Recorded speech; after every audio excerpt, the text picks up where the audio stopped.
दोस्तों, राजस्थान के इलेक्शन होते ही लगातार सोशल मीडिया पर चर्चाएं इस बात की तेज़ हो गई हैं क्या ध्रुवीकरण का असर राजस्थान के अंदर देखने को मिला है। चूँकि कई जगह पर बम्पर वोटिंग हुई है, मतदाता बढ़ चढ़कर वोटिंग में भाग लेते हुए नजर आए हैं और कई सीटें ऐसी हैं जहां पर क्या नज़दीक से भी मुकाबला हो सकता है। चूँकि 74% के ऊपर इस बार मतदान किया है और इस बार 0.9% ज़्यादा वोटिंग हुई है।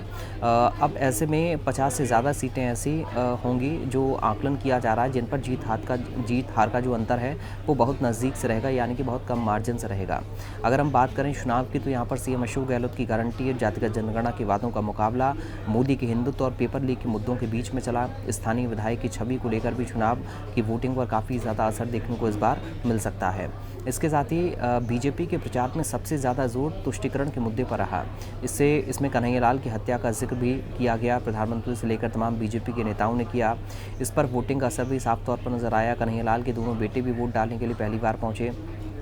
उनके बेटों ने भी ये कहा कि हमने एक ऐसी सरकार के लिए वोट किया है जो कि हमारे पिता को इंसाफ दिला सके, न्याय दिला सके। इसके साथ ही धार्मिक दुर्नीति में फंसी सीटों पर भी रिकॉर्ड तोड़ वोटिंग हुई है।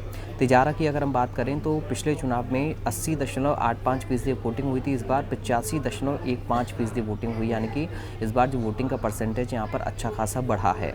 अब ऐसे में बीजेपी के भगवाधारी बाबा बालकनाथ का मुकाबला यहाँ पर कांग्रेस के इमरान खान से था, तो ये सीट काफ़ी ज़्यादा हाई प्रोफाइल यहाँ पर सबकी नज़रें टिकी हुई हैं, क्योंकि इस सीट पर पूरा जो प्रचार है वो हिंदू मुस्लिम के मुद्दे को लेकर ही हुआ। मतदान खत्म होने के बाद यहाँ पर आतिशबाजी भी जमकर हुई, दिवाली जैसा माहौल नजर आया। बीजेपी कार्यकर्ताओं ने नरेंद्र मोदी और भगवान राम की जमकर यहाँ पर नारे लगाए।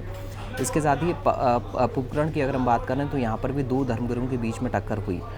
ये कि पाकिस्तान की सीमा से सटी वो विधानसभा सीट है पुपकरण, जहाँ पर दो धर्मगुरुओं के बीच में मुकाबला था। अब इसमें वर्तमान विधायक और कैबिनेट मंत्री शाले मोहम्मद हैं। उनके पिता गाजी फकीर जिंदी मुस्लिम धर्मगुरु थे और अब उनके निधन के बाद वो अगले धर्मगुरु बन गए।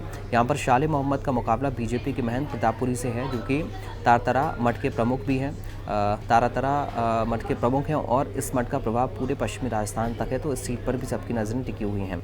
जातियों की लड़ाई भी क्या नज़र आई है ये भी देखना बेहद अहम होगा 3 दिसंबर को जो नतीजे आएंगे। फिलहाल अभी के लिए इस वीडियो में इतना ही, मिलते हैं अगले वीडियो में।